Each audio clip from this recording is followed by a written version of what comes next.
Now we're going to have the last speaker of today, our own. I think I'll call her young forever because she's been my student, so she'll always be young to me. Very young. The brilliant, again, a brilliant artist. This time we're gonna hear Catrin Høibo. She is based in Kristiansand, but she's working everywhere. She's exhibiting absolutely all over. She's studied both at the Arts and Craft Department, where she was my student, and she went to the National Academy of Arts. And then she's been at the Statlige Høgskole for Bildende Kunst. My German is not what it used to be. It's never been, but anyway. She was the first person that introduced me to Hanna Ryggen. She came as a student with Maria Brink, who is also here today, and said that, haven't you heard about Hanna Ryggen? And actually I hadn't, because nobody spoke about textile art when I went to the academy in the 90s. It was really not considered, well, it was not considered. So, especially by women, I guess.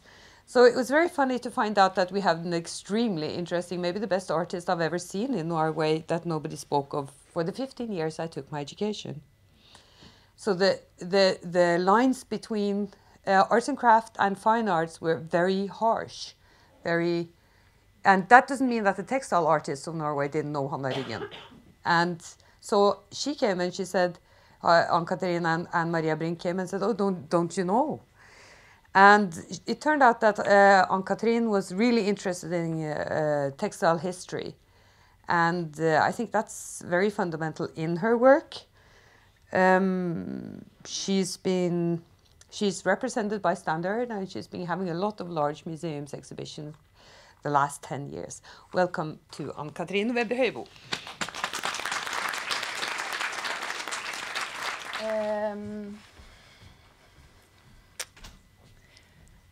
It was very difficult to choose works for this presentation. And we worked on it this week, and we made a selection of, and it ended up in 250 works. And I talked to Lotte, and she said, yeah, maybe choose 12. So we ended up in 50. But I'll be brief. The three first slides is from when I was still a student. So, yeah. Almost 10 years ago now. Preparation for a masterpiece. I think if you take a good look at this work, it's from 2010. It's when I looked at the timeline for all my works, I think all of these elements are still in my works. I also wanted to say a little bit about, I moved to Oslo and started, I wanted to go to arts and crafts because I wanted to learn a skill. I wanted to learn how to weave and take the craft into contemporary art. So,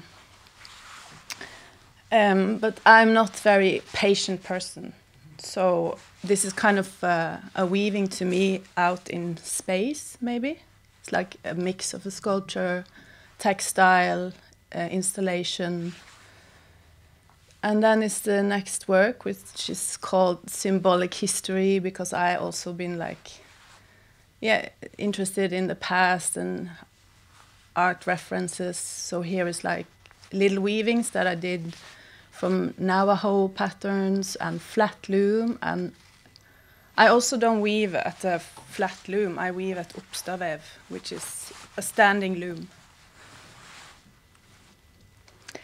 And also a sculpture from 2011, which is called I Don't Need You Anymore, I'm into Carl Andre now. Because I discovered minimalism in Marfa. And who I didn't need was actually Hanna Ryggen. So, but that's not really true. So here's my first show at Standard Oslo. I wanted to be like very strict. It's about chaos and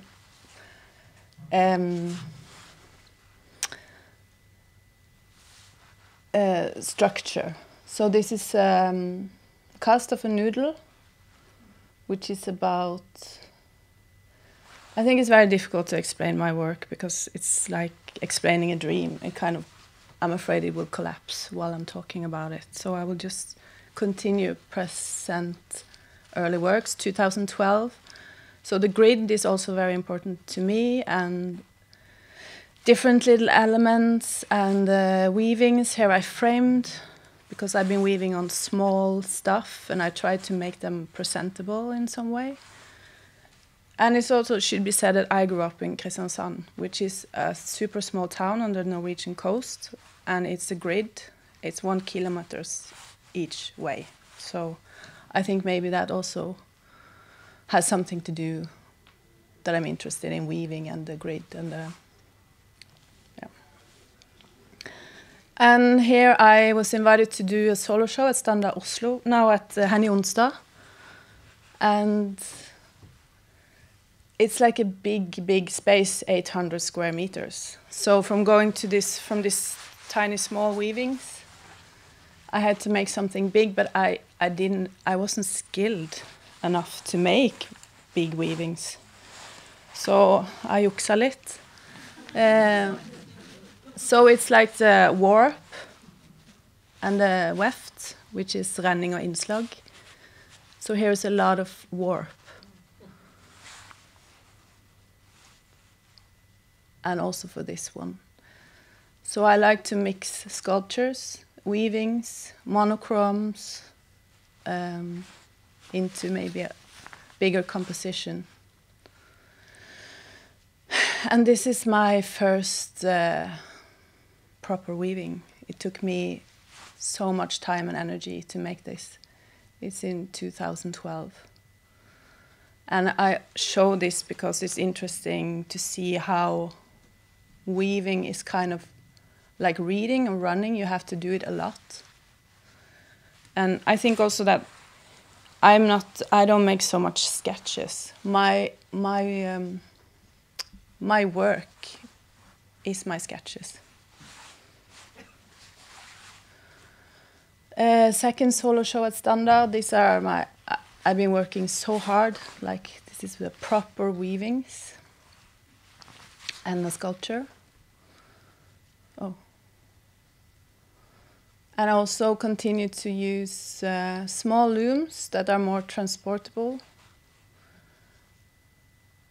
So I can, because when you weave on an oppstad, you're very like, you can't move much around. You have to sit for hours at the same spot, and that's kind of difficult.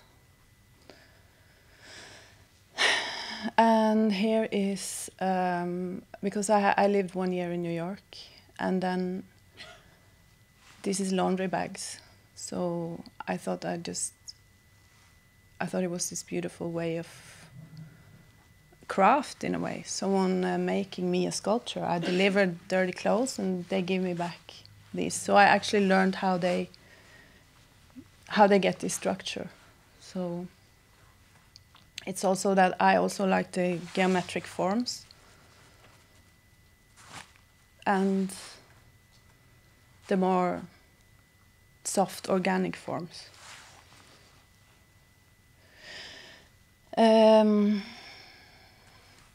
So it's been a lot like this. Time, I just stopped when there was actually no more time. So the weaving to the right, it was 3 hours before I should catch my flight to London. I had to just cut it down and bring it to airport in my hand luggage. So a lot of these things I haven't seen myself until I install it, just because I only see this much on the loom, and then I roll it. So until I take it all the way down, then I can see the result, because I don't make any sketches. I don't plan it. I just do it as I go.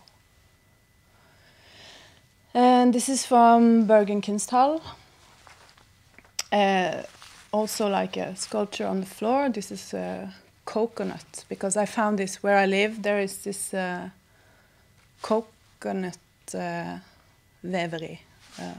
Coconut. They make runners for the king and queen out of coconut fibers. And I thought that was really beautiful. So here it's also with this bronze cast. I tried to make Josephine Baker's skirt out of bananas. And the shoebox is Acne Studios, so I could put that into my accountant, my new shoes. And actually these tapestries you see in the back, there's a collaboration with me and young Kurdish girls, which is a long story. But,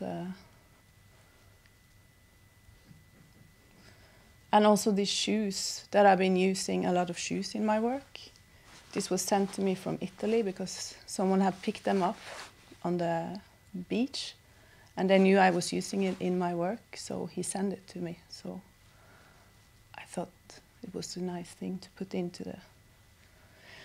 And this is very nice, because about Montalban, I was in Oaxaca in 2016 also. And I was... I can't even talk about it, with almost crying. So I just felt that these are also important, because I'm very interested in all types of metal, as the same as all types of strings or threads. So here there are like, it's a kind of like this loose metal. It has a bit of a feeling of a weaving or a tapestry, because they're so movable.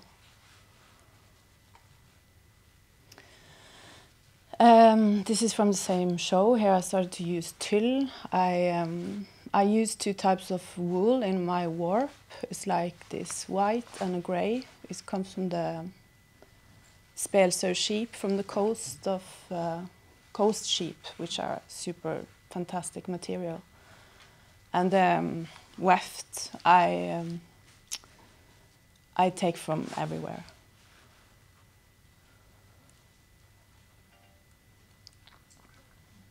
So here's a close-up that I thought would look really good, maybe, in big. So here you can see the mix of the materials. That's plastic bags, the turquoise one from Mexico City, and it's nylon and it's wool, and here's some loose stuff also. It has to go fast.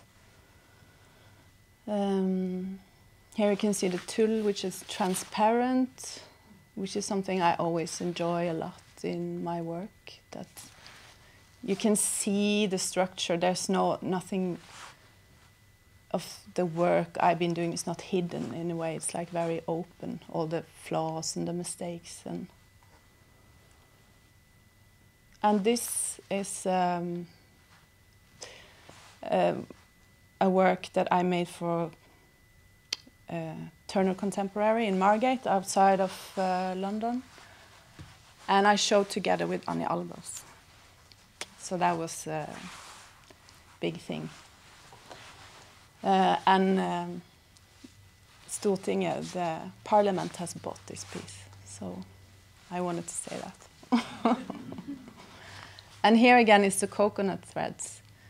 So from this place where I got the carpet, they had like old coconut threads that they just wanted to throw away. So I, of course, said I could take them. And it's impossible to put these threads into the loom because they're so thick and very difficult to work with. So I had to kind of make this old, basic, simple weaving myself. And I took the stones from the backyard of the studio and started weaving. Just then, for the first time, I could see the whole weaving at once. And it's tulle, so everything is very transparent. almost looks a bit like it's a drawing or... And here's from 2019.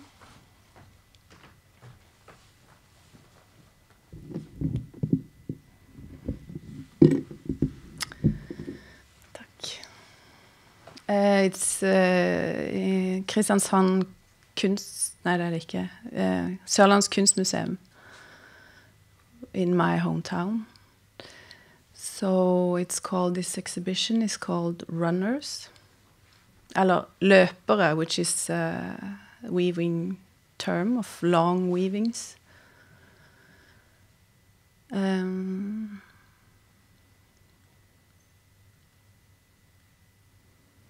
A small one. And back again, this is from the summer, it's new coconut weavings. The white stones are from Egypt, carved out, come by boat to Kristiansand, and they make silicium out of it for solar panels, but they look really good instead of the gray stones.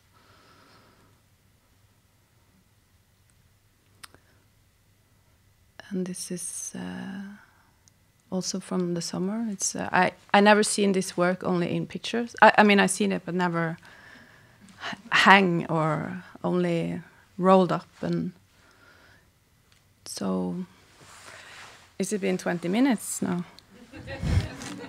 That's my final. But it's been 10 minutes or what? No, it's fine. Okay. But maybe people have some questions. I hope. Yeah. Anyone?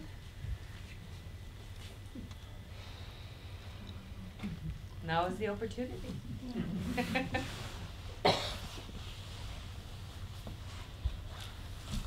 Are you working on several things at the same time? Yes. Yeah. Absolutely. I have two big looms also now, one in my house and one in my studio, which I can even produce more stuff.